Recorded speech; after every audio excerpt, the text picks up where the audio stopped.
Salut à tous, aujourd'hui on se retrouve pour le deuxième épisode de Je répare des trucs. Et dans cet épisode on va réparer une manette non officielle de PS2. Alors oui, vous allez me dire qu'est-ce que c'est que ce truc, Score Game.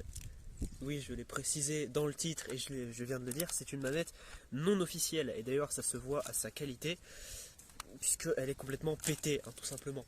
Je pense que vous l'avez remarqué, elle a un petit problème. Je crois que le Joy-Con Drift n'était pas originellement sur la Switch, mais bel et bien sur la PS2 quand on voit ces putains de joysticks. Ils sont complètement défoncés. Et d'ailleurs, quand on secoue la manette, on peut entendre un joli bruit d'objets à l'intérieur. C'est une manette qui n'est pas de la marque PlayStation, qui a des boutons turbo slow. On va savoir pourquoi. Également un bouton clear. Sauf que cette fois, à la différence de la dernière fois, j'ai prévu un outil qui me permettra au minimum d'ouvrir la manette. Parce que sinon, c'est nul. Donc l'idée, ça va être de l'ouvrir, d'enlever ce qu'il y a à l'intérieur et de réparer les joysticks. Mais avant ça, il va falloir que j'aille tester la manette. Donc je vous laisse avec le test de la manette sans commentaire.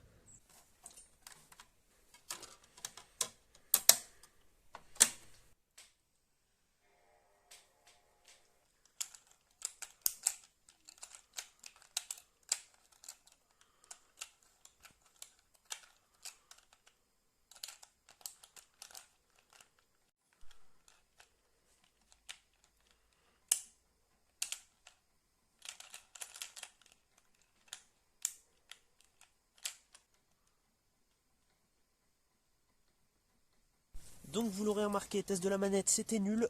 Comment dire Donc déjà, on peut très bien toujours entendre les bruits à l'intérieur. Les joysticks fonctionnent, mais sont vraiment très buggés, hein. Donc la réparation va se faire sur cette magnifique table au motif fleuri avec ce petit tournevis. Du coup, on va pouvoir réparer cette manette et faire en sorte que les joysticks refonctionnent, même si je doute du résultat, puisque je le rappelle encore une fois, je ne suis pas un professionnel et on l'a bien vu dans la première vidéo. Bon, et ben c'est parti, je vous propose maintenant de dévisser, putain le bruit que ça fait, de dévisser la manette. Et ben c'est parti, on va pouvoir se mettre à la réparation. Vous pouvez voir la manette en gros plan là.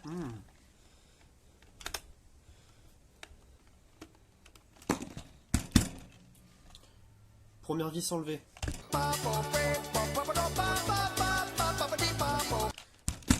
Allez, deuxième vis. Il me reste quand même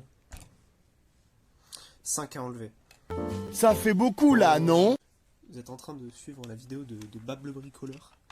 Bab le bricoleur. Troisième vis. Bon, après ça j'ai arrêté de filmer. Pour deux raisons. D'une part, j'avais plus de place sur mon téléphone. Et de l'autre, j'arrivais juste pas à dévisser les vis sur la manette. Donc j'ai été demander de l'aide et par conséquent, j'ai arrêté de filmer et donc de parler pour la suite de la vidéo. Donc je vais vous expliquer avec une voix off tout ce qui s'est passé par la suite et comment on a réussi, parce que oui, on a réussi, à réparer la manette. Bon, après avoir ouvert la manette, on a pu voir la carte mère et divers éléments qui composaient l'intérieur de la manette. Et pour accéder au joystick cassé, il fallait enlever la carte mère. Donc pour cela, on a d'abord dû enlever les deux petites vis qui se trouvaient juste ici. Puis on a dû enlever les vis qui étaient là et là.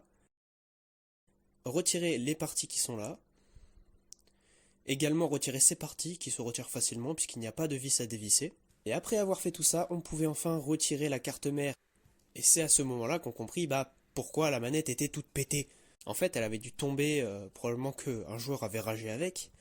Parce qu'en fait, les joysticks étaient pétés à l'intérieur. La partie qui était censée être attachée à la carte mère était pétée en deux, pour chaque joystick, pour les deux quand même. La manette avait tout simplement dû tomber directement sur les joysticks, ce qui avait dû provoquer ça. Donc pour y remédier, on a pris une pince, de la colle forte, et on a tout simplement recollé les joysticks.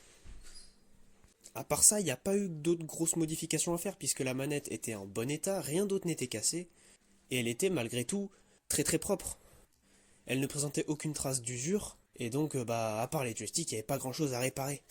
Donc après avoir remonté la manette en entier, je suis parti la retester.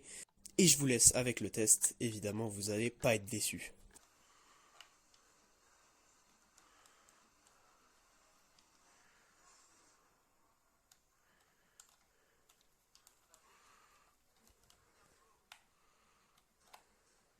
Bon, bah voilà, c'est tout pour cette vidéo. Elle a pris une tournure à laquelle je ne m'attendais pas vraiment. J'espère qu'elle vous aura plu, qu'elle vous aura été utile. Si jamais vous aviez besoin de réparer votre manette de PS2 de la marque Score Game, eh bien j'espère que ce tuto vous aura plu. Même si c'était un tuto vraiment fait avec le cul. Voilà, c'est tout pour aujourd'hui. Moi je vous dis à la prochaine. Au revoir.